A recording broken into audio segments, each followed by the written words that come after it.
김의 자료이기도 하지만 또 5월은 가정의 달이라고도 합니다. 우리 지난주에는 어린이 주일이었고 또 오늘은 어버이 주일입니다. 다음 주에는 스승의 주일도 되지만 또 부부의 날이기도 합니다. 그래서 5월은 어린이 또 우리 어버이 그리고 부부 스승 좀 가정과 관련된 그런 달이 또 5월이기도 하죠. 그렇다는 것은 또 사랑과 섬김에 대해서 다시 한번 생각해보는 또 달이기도 한다는 것입니다. 사실 오늘 말씀을 준비하면서 내 부모를 공경하라, 부모님을 공경한다는 것에 대해서 말씀을 전하는 것이 저에겐 살짝 부담이 되는 부분이기도 해요. 왜냐하면 이제 저희 부모님이 다 소천하시긴 했지만 제가 아버지의 관계가 너무 좋지 않았었어요. 아버지를 정말 미워했었고 아버지를 싫어했던 그런 마음이 있었기 때문에 부모님을 공경하라는 하나님의 분명한 십계명에도 있는 말씀이고 또 에베소서 그리고 잠언에서도 성경 곳곳에서 하나님은 명령하십니다. 내 부모를 사랑하고 공경하라. 근데 저는 사실 저희 아버님을 그렇게 공경하지 못했던 그런 모습이 많았었어요. 마지막 아버지 소천하시기 3일 전에 극적으로 하나님께 간접적으로 제 마음을 두드리시고 강력하게 말씀하셔서 제가 그 말씀에 순종하여 정말 평생에 딱 한 번 아버지에게 사랑합니다라고 그렇게 고백을 해서 그나마 그래도 죄책감을 조금 벗어내긴 했지만 이 말씀을 준비하면서 한켠에서는 여전히 그런 부모님을 공경하지 못했던 그런 죄책감이 여전히 남아있는 모습이기도 해요. 우리나라는 유교 문화이다 보니 제사를 드려요. 부모님이 다 돌아가신 후에 사내 진미를 논다고 한들 그것이 무슨 공경이 되고 효도가 되겠습니까? 안타까운 것은 부모님이 돌아가신 이후에 더 그리워지고 내가 스스로 하나님께 부모님께 제대로 효도하지 못했던 아쉬움이 남아요. 근데 그때는 그냥 후회만 남아있을 뿐이에요. 조금 더 잘해드릴 거, 조금 더 부모님께 효도할 거, 한 번 더 찾아뵐 걸. 아버지가 어머니가 말씀하실 때 화내지 않고 짜증내지 않고 그 말씀을 잘 들을 거리라는 후회가 되지만 지금에서 후회해도 아무 소용이 없더라고요. 그냥 가슴이 먹먹해질 뿐이고 그냥 아련하게 마음에 남을 뿐이라는 것입니다. 그래서 사실 이 부모님의 이 공경, 이 부모를 공경하라 말씀을 전할 때는 참 부담스러운 말씀이기도 하지만 또 하나님께서 우리에게 주신 선포라는 말씀이시기 때문에 또 말씀을 전해야 된다는 것입니다. 성경에서 하나님은 분명히 아주 강력하게 말씀하십니다. 법적으로 율법적으로 정해놓으셨죠. 내 부모를 공경하라. 선택이 아닙니다. 책임입니다. 반드시 해야 될 부분이라는 것이죠. 그럼 우리가 언제 부모님을 공경하게 될까요? 언제 부모님을 공경하게 됩니까? 물론 저처럼 아버지에 대해서 오해하고 미워하는 마음이 있을 때는 언제 내가 부모님을 공경하게 되었을까? 저도 한번 이 말씀을 준비하면서 좀 되돌아봤거든요. 하나님이 강권적으로 내 마음을 깨셨을 때 그때서 이제 저는 공경을 늦었지만 그때 하게 됐는데 어머니라는 건 생각했어요. 아버지가 아니라 어머니를 생각했을 때 내가 우리 어머니를 언제 공경하기 시작했을까? 라고 했을 때 우리 사랑하는 성도님은 언제 부모님을 인생을 뒤돌아봤을 때 언제부터 공경하게 되셨나요? 물론 처음부터 공경한 분도 계시긴 하지만 대부분 성인이 되고 나서 그렇죠? 성인이 됐다는 건 무엇을 이야기하죠? 철들었을 때. 철들었을 때 그때서야 어머니, 아버지의 마음을 알게 되고 그 사랑을 깨닫게 되고 아버지, 어머니, 그러니까 부모님의 마음을 헤아리게 돼요. 철들으면. 그러면 그때서야 제대로 부모님을 공경하는 경우가 많아요. 저도 보면요. 정말 늦게 철들었어요. 장가 들고 철들은 것 같아요. 근데 철을 들긴 들었어도 여전히 저에게는 부모님을 공경하는 부족한 부분이 많았던 것 같아요. 그러면 철이 든다라고 했을 때 철이 든다는 건 뭘까요? 어떤 것이 철이 들었다라고 이야기했을까요? 제가 표준 국어 세전을 찾아봤거든요. 철들다 할 때 철은요 사리를 분별할 수 있는 힘이라고 기록되어 있더라고요. 사리를 분별할 수 있는 힘. 그러니까 무엇인가를 그 상황 속에서 분별할 수 있는 힘. 그래서 어떤 분이 이렇게 얘기해요. 철을 들었을 때 그 철은 계절의 변화를 이야기한다라고 이야기하더라고요. 그걸 설명하더라고요. 그래서 우리가 계절이 바뀔 때 뭐라고 얘기하죠? 철이 바뀌다라고 이야기하잖아요. 계절이 바뀔 때 우리는 느껴요. 아, 지금은 봄에서 여름으로 바뀌고 있구나. 바뀌면 준비를 하죠. 그 바뀌는 과정 속에서 자연의 변화를 통하여서 우리는 여러 가지를 깨닫고 그런 것들을 이제 알아가는, 변화되는 모습을 알아채잖아요. 그 철이 바뀌는 것처럼, 계절이 바뀌는 것처럼 철이 든다는 것은 지금까지 내가 부모님에 대해서 또 여러 가지 사리적인 부분 속에서 깨닫지 못하고 알지 못했던 것에서 이제는 그것을 잘 분별할 수 있는 힘이, 능력이 생기는 것을 이렇게 설명하더라고요. 한자로는요, 이 철을요, 밝을 철로 쓰고 있습니다. 이치를 밝게 알게 되는 것. 즉, 계절이든 한자든 이 공통점은 뭐냐면요, 마음을 헤아려 알아간다는 것입니다. 그래서 사람이 철을 들였다는 것은요, 철이 들면 그때서야 무엇을 깨닫게 됩니까? 부모님의 마음을 알게 돼요. 그래서 우리가 언제 부모님의 마음을 가장 깨닫게 되냐면 내가 부모가 되면, 그때가 진짜 철이 들죠. 아, 우리 아버지와 어머니가 나를 이렇게 키우셨구나, 나를 이렇게 사랑하셨구나. 근데 우리는요, 그냥 이런 육적인 철 드는 걸 끝나면 안 됩니다. 우리는 영적으로도 철이 들어야 돼요. 그럼 영적으로 철이 든다는 건 뭐죠? 하나님 아버지 마음을 헤아리는 거예요.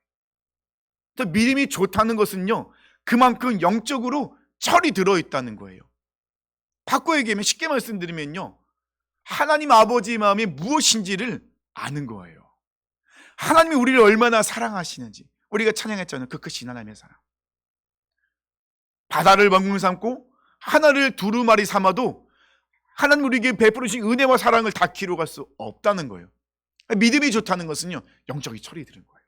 하나님이 나를 이렇게 사랑하셨고 하나님이 나에게 은혜를 베푸셨구나 깨닫고 고백하는 거예요. 그 하나님 아버지의 마음을 알고 감사하는 마음, 그래서 순종하고 경외하는 마음을 갖는 것, 이것이 바로 영적으로 철이 든 사람의 모습. 우리가 쉽게 말씀드리면 믿음 좋은 사람의 모습.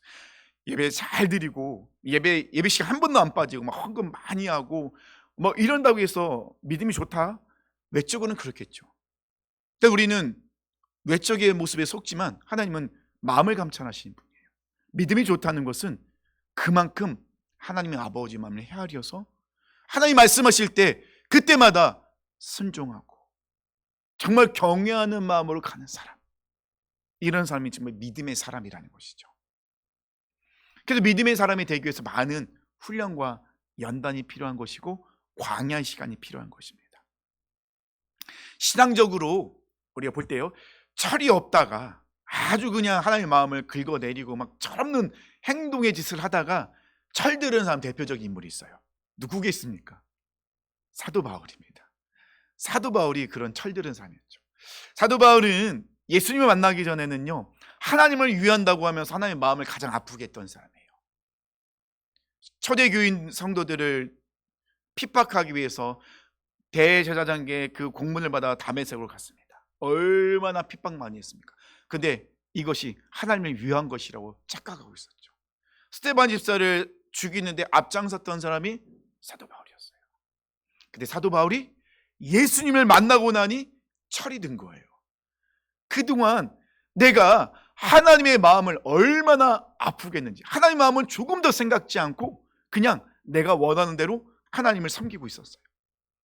내가 할 수 있는 이게 하나님을 위한 거야 하면서 하나님의 마음과 정반대, 청개구리처럼. 우리 사춘기 애들은 얼마나 청개구리입니까? 부모님이 가장 아파하는 것만 골라하고 있었어요. 근데 사도 바울이 그랬거든요. 사도 바울이 자기 인생을 뒤돌아보니 정말 철없는 인생을 살았던 거예요. 근데 예수님 만나고 나니 철들었어요. 그때서야 비로소 하나님 아버지 마음, 와, 내가 우리 하나님 아버지 마음을 이렇게 아프게 하고 있었구나, 너무 깊게 깨달았잖아요. 그래서 이 철들은 사도 바울이 얼마나 많은 편지를 썼습니까? 특별히 에베소서는 사도 바울이 교회에 관한 말씀을 많이 쓰고 있었어요. 교회론이 이 안에 많이 담겨져 있죠. 그런데 사도 바울은요, 이 교회론, 교회에 대한 말씀, 에베소서를 기록하면서 교회와 가정을 연결시키고 있어요.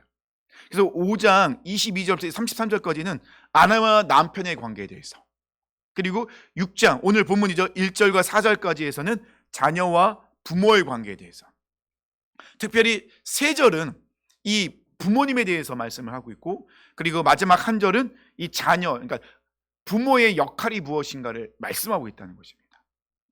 근데 이 에베소서를 우리가 1절과 4절까지 말씀 보면서 이 사도 바울이 이 교회론, 그리고 교회와 가정을 이야기하면서 특별히 이 부모님에 대해서 이렇게 이야기하고 있는 이유가 무엇일까?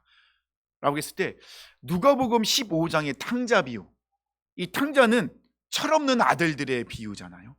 그 말씀과 연결시켜 보면 조금 더 이해가 돼요. 우리 탕자 비유 다 아시잖아요. 누가복음 15장에 나와 있는데 둘째 아들이 아버지에게 뭐라고 하죠? 아버지요, 아버지, 제가 받을 유산을 저에게 미리 주십시오.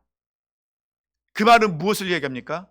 유산을 받는다는 것은 아버지가 죽어야지만 받을 수 있는 거였어요. 그런데 둘째 아들이 아버지에게 유산을 달라는 거 뭐죠? 아버지를 죽은 사람 취급한다는 거예요. 얼마나 불효합니까? 얼마나 나쁜 놈입니까? 때려줘야 됩니다. 근데 아버지는 둘째 아들에게 유산을 물려줘요. 그 유산, 그 돈을 가지고 아버지를 멀리 떠납니다. 반면에 첫째 아들은 철든 아들입니까? 아니죠. 첫째 아들도 철없는 아들이었어요. 아버지 옆에 있었지만 여전히 이 첫째 아들은 여전히 아버지 마음을 모르고 있어요. 둘째 아들이 돌아왔을 때 둘째 아들, 이 살아 돌아온 둘째 아들 보면 아버지가 이 잔치를 베풀었는데 첫째 아들은 이해할 수가 없는 거예요. 아버지에게 따지죠. 아버지, 저는 지금도 아버지를 떠난 적도 없고 이렇게 아버지 옆에서 수고하고 애썼는데 저 불효막심한 녀석이 돌아왔을 때 그를 위해서는 잔치를 베푸셨는데 나와 내 친구는 한 번도 잔치를 베풀지 않으셨습니다. 굉장히 서운하죠. 이 탕자 비유는요, 첫째 아들도 철이 없고 둘째 아들도 철이 없어요. 아버지 옆에 있는 첫째 아들은 심각한 철없는 아들, 아버지를 떠난 둘째 아들은 매를 맞아야 될 철없는 아들. 근데 하나님은요, 이 말씀을 통해서 둘째 아들이 떠나는 것을 허락해요. 아버지가 내버려둬요. 왜 떠나도록 내버려뒀을까요? 왜 그렇게 허락을 하셨을까요? 그냥 그때 떠나지 않고 때려주고 혼내서 그냥 잡아뒀으면 좋은데 왜 그러셨을까요? 떠나야 돌아올 수 있기 때문에 그래요. 떠나봐야. 왜냐하면 인간의 본성이 그렇거든요. 그들을 아무리 잡아둔다 한들 그가 있는다고 해서 떠나지 않는 것이 아니거든요. 떠나봐야, 아버지 품을 떠나봐야 아버지 품이 얼마나 안전하고 아버지가 나를 얼마나 사랑하시는지 그때 와서 알 수 있기 때문에, 떠나봐야 돌아올 수 있기 때문에 하나님께서는 내버려 두셨다. 즉 우리에게도 똑같이 동일하게 말씀하고 계시죠. 우리가 떠날 때 하나님은 안타까워하십니다. 근데 기다리고 계시죠. 우리 하나님의 품을 떠나 있을 때 그때를 비로소 하나님 아버지의 품이 그려지기 시작합니다. 근데 아버지는 항상 기다리고 계세요. 언제든지 돌아올 수 있도록. 그러면 누가복음 15장의 이 탕자, 철없는 탕자의 비유와 이 오늘 본문의 말씀을 비교해 본다면, 우리가 그럼 철없는 자녀였구나. 육적으로도 영적으로도. 그래서 이 깊게 철든 사도 바울이 하나님의 자녀된 우리에게 꼭 해주고 싶은 말이 있었어요. 뭡니까? 내 부모를 공경하라. 이 부모는요, 육적인 부모뿐만 아니라 우리 영적 아버지 대신 하나님을 공경하는 것에 대해서도 연결시켜서 말씀하고 있다는 것입니다. 사실 이게 왜 중요하냐면요, 제가 경험해 봤는데요, 제가 아픔을 느껴봤는데요, 아버지에 대한 미움과 오해가 생기니까요, 하나님 아버지를 부르기가 너무 어려워요. 하나님 아버지가 너무 불편해요. 육적인 아버지가 나를 이렇게 사랑하지 않는데, 육적인 아버지가 이렇게 불편한데 하나님 아버지도 날 사랑하실까? 아버지가 나를 용납해 주실까? 무서운 아버지인데, 내가 잘못하면은 절대로 용납하지 않을 것 같은 아버지인데 나를 받아주실까? 이런 오해와 두려움이 쌓이더라고요. 그래서 하나님의 사랑에 대해서 이야기하기가 너무 어려운 거예요. 하나님은 사랑이심이라 외치는 것이 너무 어려운 거예요. 만약에 제가 아버지께 용서를 구하지 않았다면, 내가 아버지를 미워했던 걸 용서를 구하지 않았다면, 아버지를 사랑한다고 고백하지 않았다면 제가 지금 이 자리에 서서 설교 못했을 것 같아요. 아버지의 사랑, 하나님 아버지의 사랑도 여전히 의심하고 있었을 것 같아요. 사도 바울은 그 부분을 알고 있었어요. 그래서 분명하게, 아주 강력하게 말씀하십니다. 내 부모를 공경하라. 그리고 이 부모 공경이 무엇인지를 좀 자세히 얘기해 주고 있어요. 1절 말씀 보니까요, 자녀들아 주 안에서 너희 부모에게 순종하라. 이것이 옳으니라. 이 말은 사회적으로도 그렇고 우리가 전통적으로도 그렇고 부모를 공경하는 건 어떻게 해요? 당연한 거예요. 그리고 우리가 부모님 말씀 잘 듣는 아이들 보면 아유 착하다 하면서 참 가정교육을 잘 받았네 라고 우리가 칭찬해 주기도 한다는 것입니다. 근데 그리스도인의 자녀들은요, 그리스도인의 그 자녀들의 부모 공경은요, 그 시작은 사회적, 전통적을 뛰어넘어서 하나님의 말씀, 명령이라는 그것부터 시작이 되어야 된다는 거예요. 그러니까 우리 그리스도인들이 부모를 공경하는 것은 선택이 아니라는 것입니다. 어찌 보면 사회적 통념보다 더 강력해요. 그래서 하나님은 부모를 대적하는 돌로 쳐 죽이라고까지 말씀하세요. 절대적인 부모의 권위에 순종하라. 하나님 말씀하고 계시다는 것입니다. 2절 말씀 보니까요, 내 아버지와 어머니를 공경하라. 이것은 약속 있는 첫 계명이니, 이것은 하나님이 주신 첫 번째 계명이라는 겁니다. 우리가 10계명을 보면요, 1계명부터 4계명까지는 이 수직적인 관계, 하나님과 우리의 관계입니다. 그리고 5계명부터 10계명까지는요, 수평적인 관계, 이웃과의 관계, 사람과의, 인간과의 관계입니다. 그 중에서 가장 첫 번째 계명이 뭐죠? 내 부모를 공경하라. 가장 큰 계명이에요. 인간과의 관계 속에서. 그만큼 하나님은요, 이 부모님에 대한 부분, 부모님의 권위, 공경 아주 강력하게 말씀하고 있습니다. 왜냐하면 하나님은요, 부모님을 통하여 우리에게 무엇을? 우리에게 생명을 흘러가게 하셨어요. 사실 우리는 부모님을 통하여서 우리가 생명을 받았잖아요. 부모님은 생명의 전달자예요. 부모님은요, 신앙의 전달자입니다. 부모님은요, 사랑의 통로입니다. 부모님은요, 복의 통로예요. 그러니까 하나님께서는 이 부모님을 통하여서 우리에게 사랑과 은혜와 또 신앙과 복이 흘러가도록 하셨다는 것입니다. 그렇다는 것은 부모님을 무시한다는 것은 우리에게 생명을 주신, 우리에게 사랑을 주신 그 하나님을 무시하는 것과 똑같다는 거예요. 그만큼 하나님께서는 강력하게 말씀하고 계십니다. 그래서 이 공경하라라는 단어가 원어적으로 보면 이 히브리어는 카바드라는 단어를 쓰고 있고 헬라어는 티마오라는 단어를 쓰고 있는데, 이 공통적으로 뜻은 비슷해요. 존경하다, 소중히 여기다, 경외심을 갖고 있다라는 뜻을 갖고 있는데, 이 부모님의 공경에 대해서 조금 더 강력하게 확실하게 알려주는 단어는 이 히브리어 카바드예요. 이 카바드는 어떤 뜻이 있냐면요, 무겁게 여기다라는 거예요. 바꿔 얘기하면요, 이 카바드는요, 부모님의 말씀, 부모님이 우리에게 하는 모든 것에 대해서 어떻게 무겁게 여기라는 거예요. 가볍게 여기라는 것이 아니에요. 그 말은 뭡니까? 부모님 무엇인가 말씀하시면 그 말씀을 가볍게 여기는 것이 아니라 무겁게 받아들이라는 거예요. 그 말은 뭡니까? 부모님의 말씀에 순종하고 영향을 받아야 된다는 거예요. 무시하면 안 된다는 것입니다. 카바드가 그런 단어예요. 내 부모를 공경하라. 내 부모의 모든 것에, 말씀에, 행동에, 그 영향에 무겁게 받아들이라는 거예요. 이것이 카바드라는 단어입니다. 그리고 사도 바울은 이 오늘 본문의 말씀에서 부모와 자녀의 관계 속에서 분명하게 중요한 게 뭐냐면, 시작은 뭐냐면 주 안에서예요. 주 안에서. 그래서 1절 말씀 보니까요, 자녀들아 주 안에서. 하나님께서 맺으신 그리고 만드신 이 가정 주님 안에서부터 시작이 되었다는 것입니다. 근데 사실 이렇게 말씀드리면, 저도 그렇고 이렇게 말씀드리면 가족 관계가 좋지 않은 분들은 살짝 속상하긴 해요.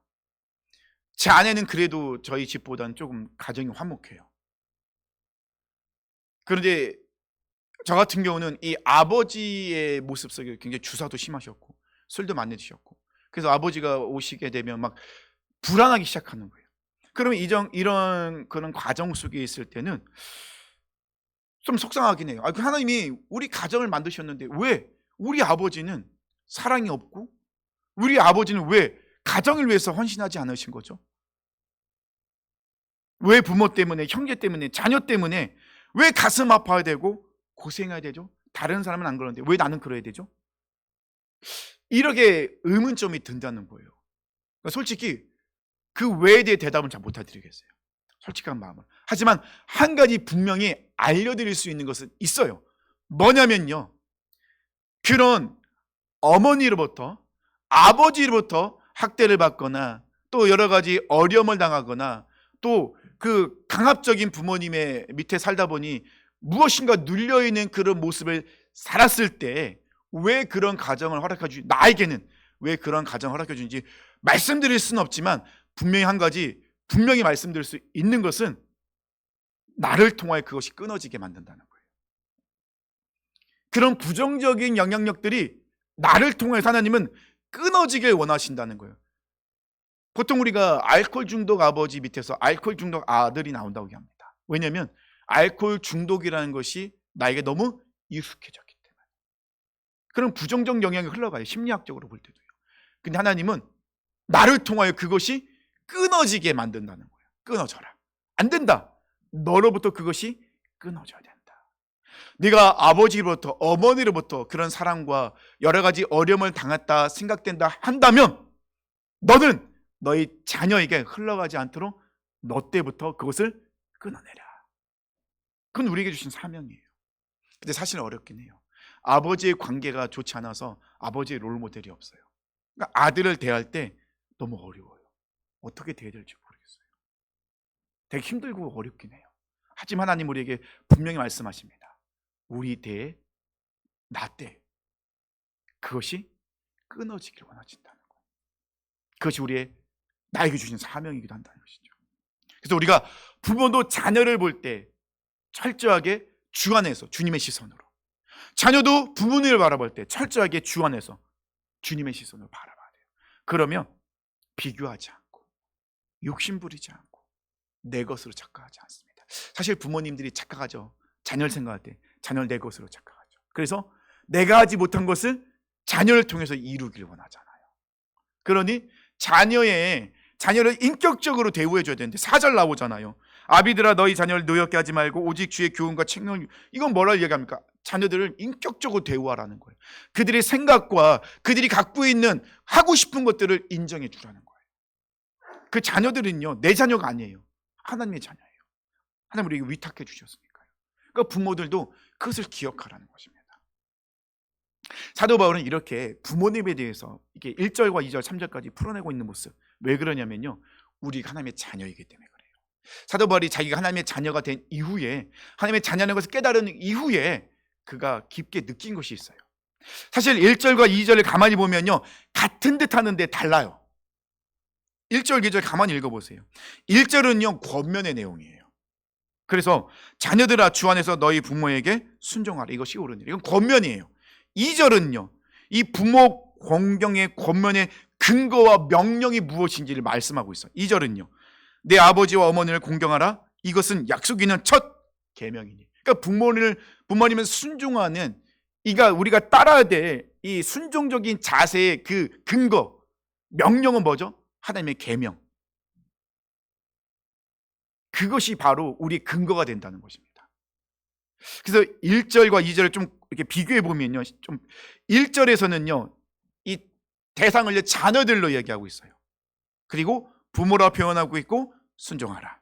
2절은요 너를, 대상이 너예요. 자녀들이 아니라 뭐라고요? 너예요. 나. 말씀을 듣는 나. 그러면 1절은 굉장히 대상이 포괄적이에요. 넓은. 그죠? 근데 2절은요 아주 구체적이에요. 바로 나. 말씀을 듣고 있고 말씀을 읽고 있는 그 대상, 그 사람 바로 나. 내가. 그리고 아버지와 어머니로 표현하고 있고 공경하라고 했습니다. 이것은 단순한 반복이 아니에요.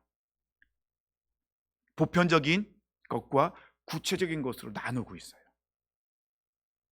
자, 자녀라는 건 뭐죠? 우리 모두는 다 우린 자녀예요.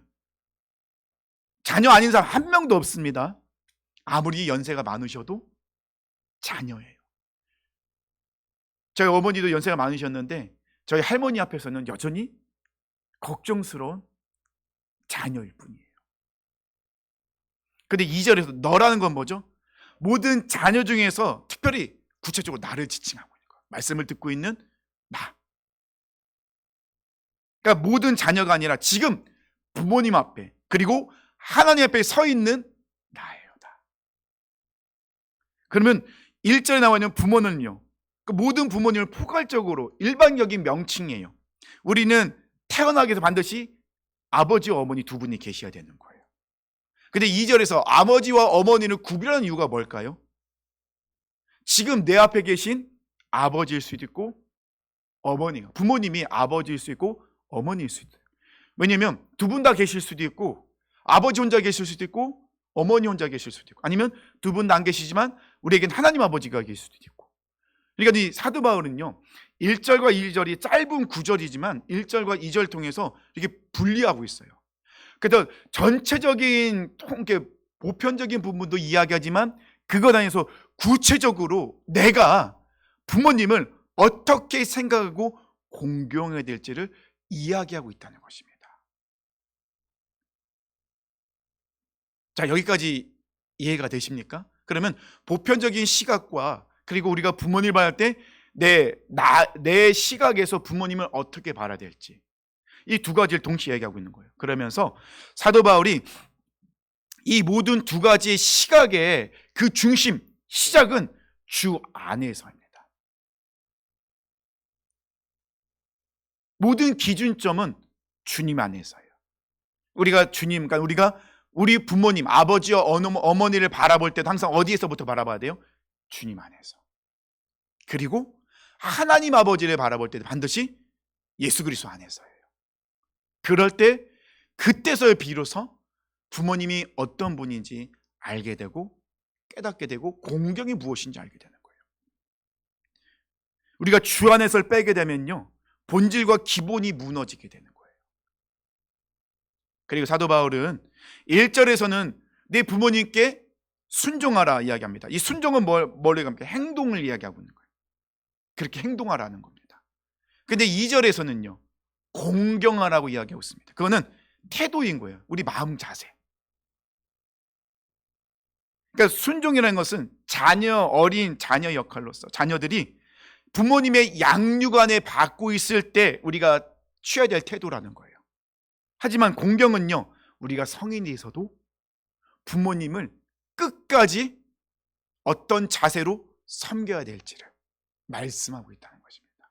그래서 1절은 권면이고 2절은 그 권면의 근거와 명령을 분명하게 알려주고 있는 거예요. 그러면 이 1절과 2절을 통해 사도 바울이 내 부모를 공경하라 라는 이 권명과 순종하고 공경해야 된다.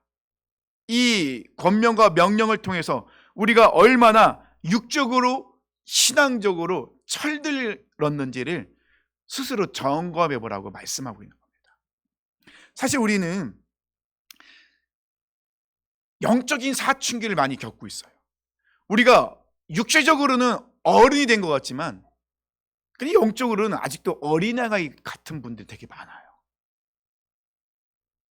굉장히 고집부리고 근데 자기 생각이 다 맞다고 생각하고 있어요. 다른 사람과 연합을 이루지 못하죠. 왜냐하면 내 생각대로만 그냥 밀어붙이니까. 근데 착각해요. 뭐라고? 이게 하나님의 생각이라고, 하나님의 뜻이라고. 하나님께 물어보지도 않아요. 사춘기 시절은 자기 자아를 형성해 가는 거잖아요. 근데 이 사춘기 시절 정말 건강하게 잘 자기 자아를 형성하려면 부모님과의 관계가 좋아야 되거든요. 근데 문제는 사춘기 시절 때는 부모님 관계가 안 좋아진다는 거예요. 그러다 보니 너무 힘든 시간을 겪고 있어요. 이 사도 바울은 이 말씀을 통해서 분명하게 말씀하고 있습니다. 우리가 육적으로도 영적으로도 내가 지금 사춘기의 그 시간을 보내고 있는지, 내가 정말로 내 육적인 부모님과 그리고 영적인 아버지이신 하나님과 어떤 관계를 맺고 있는지를 점검해 보라는 거예요. 보편적으로 사회적으로 사람들이 말하는 그런 공경을 뛰어넘어서 우리가 육적으로 예수 그리스도 안에서 정말로 내 진짜 부모이신, 영원한 부모이신 하나님 아버지와 어떤 관계를 맺고 있느냐. 짧은 구절이죠. 내 부모를 공경하라. 이것이 약속이 있는 첫 계명이니라.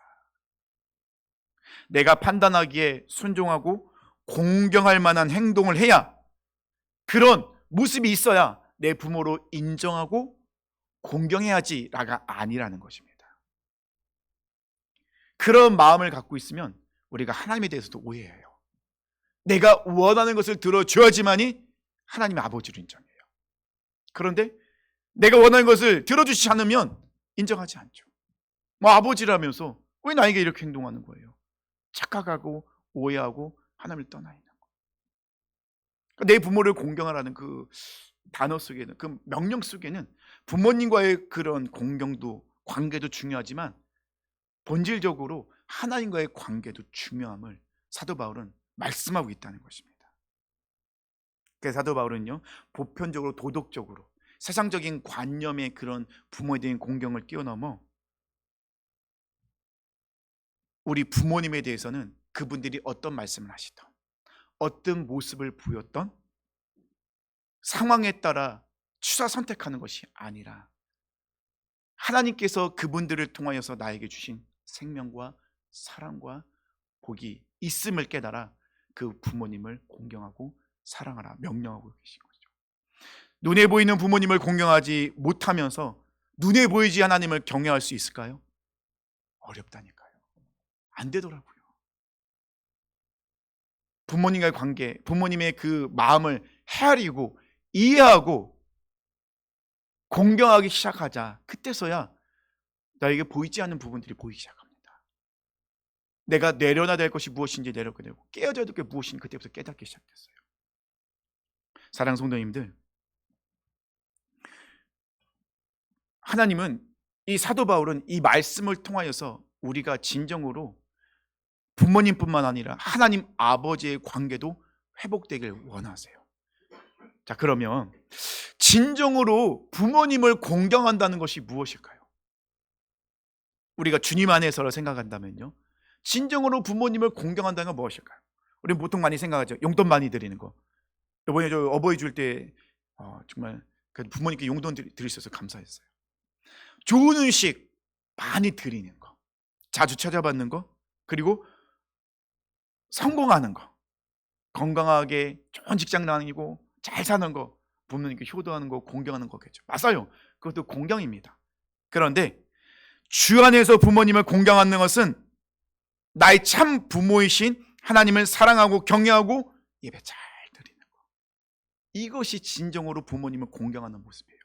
우리 부모님들이 얼마나 자녀들을 위해서 기도하겠습니까? 물론 자녀들을 기도할 때 잘 되라고, 성공하게 달라고 기도도 하겠지만, 하지만 우리 부모님들이 정말 우리 어머니 저를 위해서 기도하셨던 가장 큰 소원이었는데, 기도했던 큰 기도 제목이 무엇이었냐면요, 하나님 앞에서 예배자로 서는 거, 하나님을 절대 떠나지 않는 거, 하나님을 사랑하고 하나님을 경외하고 하나님 뜻대로 순종하는 것이 우리 어머니 가장 큰 소원이셨어요.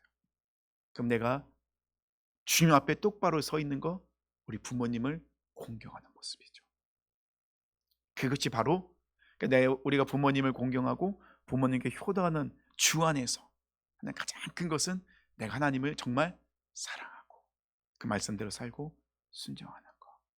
이것이 진정한 공경이며 효도라는 것이죠.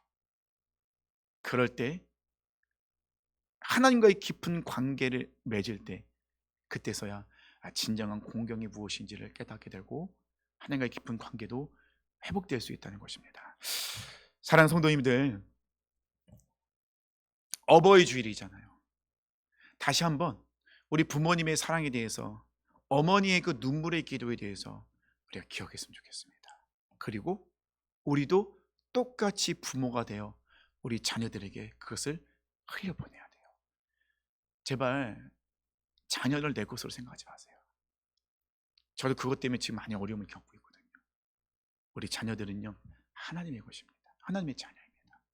우리는 하나님 아버지의 마음으로 우리 자녀들을 품어주고 용납해주고 도와줘야 돼요. 이 자녀들이 하나님 앞에 똑바로 설 수 있도록. 그것이 부모의 역할입니다. 또 그것이 우리가 부모님께 받은 사랑을 그대로 흘려보내는 것이죠. 내 부모를 공경하라.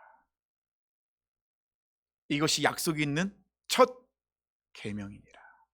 이 말씀을 꼭 기억하시면서 우리 육적인 부모님도 최선을 다해서 공경했으면 좋겠고요.